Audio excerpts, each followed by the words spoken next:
And I'm back, and today I'm introducing a new family member here at Everyday Projects. This is a 2007 Toyota Corolla CE. This has got the 1.8 engine in it. That little workhorse is supposed to run forever. It's the base model, nothing fancy.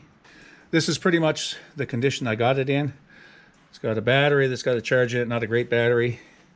The previous owner put a new alternator in it, and I've done a little bit of a cleanup on it, but it's got a few issues. The primary issues are there's some rust in the rocker panels, and the brakes need to be done, and it's got some EVAP codes, quite a few EVAP codes, so it's pretty much pointing to that canister at the rear.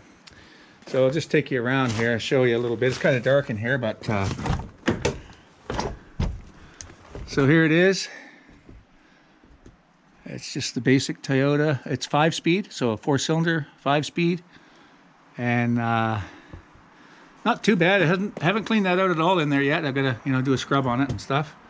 It's got manual windows, and showing the back seat here. Like I said, I haven't touched it. I just picked up a bit of garbage that was on the floor there. And it's got to be scrubbed out. And it doesn't look too bad. The seats aren't all ripped or anything. It's got a couple of soft spots in here, behind this quarter, right in here. And I've dug at it a little bit there, you can see. So I've got to do some work in there. And what I'm doing here today is I'm putting it on blocks. Or more correctly, I've got some rims and some blocking under there. I'm holding it up under the axle on the back, and so anyway, yeah, it's a Toyota Corolla CE, which is the base model, right? Nothing fancy.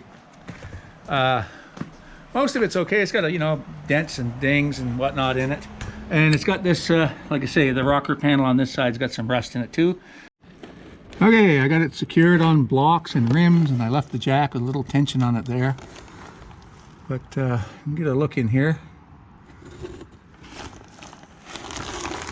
You can see that. So you got the exhaust.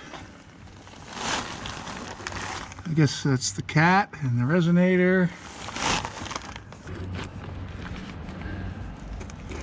The frame looks good inside of there. It's just this rocker. It's got to be repaired. So yeah, it's not never good, but it's not the end of the car if we can fix it. And not too bad up there. Once that's cleaned up and I put some rust converter on it, and then we undercoat it, I think it's going to be all right. It's got a plastic fuel tank. It's got that single axle, like there's an axle torsion, or whatever you want to call it. It's got an axle across the back there, a frame, and it pivots on both sides. Maybe those bushings are gone, not sure yet. But okay, here's your fuel lines over here, and the emission lines, they don't look bad. And then yeah, I think it's going to be okay. It's going to be all right. The rocker on the other side, I think it's got the same kind of, let's go take a look at it over there. And let's take a look here. Okay, same thing, the rocker's gone on this side, see? I knew that. So yeah. But the frame looks okay on the other side of it, and that central frame looks okay. But yeah, the rocker's got to be fixed. Let's see up inside of there. That doesn't look bad, actually. You know, what happens is water gets up in there and it lays there. It doesn't have proper drainage and it rusts out the bottom. Let's see over here. That looks okay. All this, the floor pans look good, you know. That's under the driver's side floor pan. That looks all right. The back seat.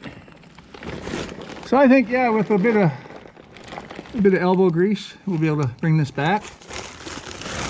I'd say the rockers are a big one. And yeah, you see all your fuel lines and everything here. It doesn't look bad. I mean, they're plastic, I think, anyway. One of them is this the parking brake cable. I was looking online. Now there's some guys are gonna, I don't know quite how I'm gonna approach these rockers, but I know that you can buy the cosmetic ones that are just like a little skinny sheet you can put over for cosmetic reasons and tidy it up. And there's ones that are more like structural steel that you can change. You know, they're almost like you take them and you weld them in, but I don't think that's happening here. I think I'm gonna figure out a way. We'll figure it out. We'll put some thinking into this, how to bridge that gap there. Yeah, it's not gonna be just foamed and painted like some people do. I'm not gonna do that. And that's not a fix. We've got to make this, we got to be able to fix it properly. So what is it? It's 19 years old and it lived its life in the Rust Belt. So it does look like there's parts of it I've seen up around the engine where I cleaned it, where it looked like it had been undercoated, you know, like there was spray asphalt on there. So somebody had it rust proof at one point, but you can see the cross member there needs to be cleaned up and dealt with, but it doesn't look like it's rusted out. And lower control arm. Yeah, once we get the wheels off, we'll take a look at all that too. So that's going to be coming up. I'm going to be fixing that. And we're going to be putting some brakes in this thing. We're going to be troubleshooting the EVAP system. And yeah. So fellow was traveling through, he bought a truck. And he was moving on from this, and he wanted a little more, but I wasn't going to pay any more because I knew what it had to have done to it. So that's okay. He was sorry to see it go. The fella had just driven coast to coast, east coast of North America to the west coast a month and a half ago with this car in the condition it's in. So I mean, the engine, you know, he said it never burned any oil. It started up every day, and he did that in, I think it was November or December he traveled. So I mean, it was in cold conditions, across the prairies, and never let him down. So I mean, it's a testament to these 1.8 Toyota engines. So anyway, it's like I say, it's a bare bones package, nothing fancy. It's got, you know, all the dings and dangs you'd expect from a car that's sort of been through the ringer. But anyway, we're gonna finish getting it up on blocks. I'm taking all the wheels off. And so the other day what I did was I took a pressure washer and I pressure washed under the car, especially at the back here. And it's got some surface rust, but not too bad.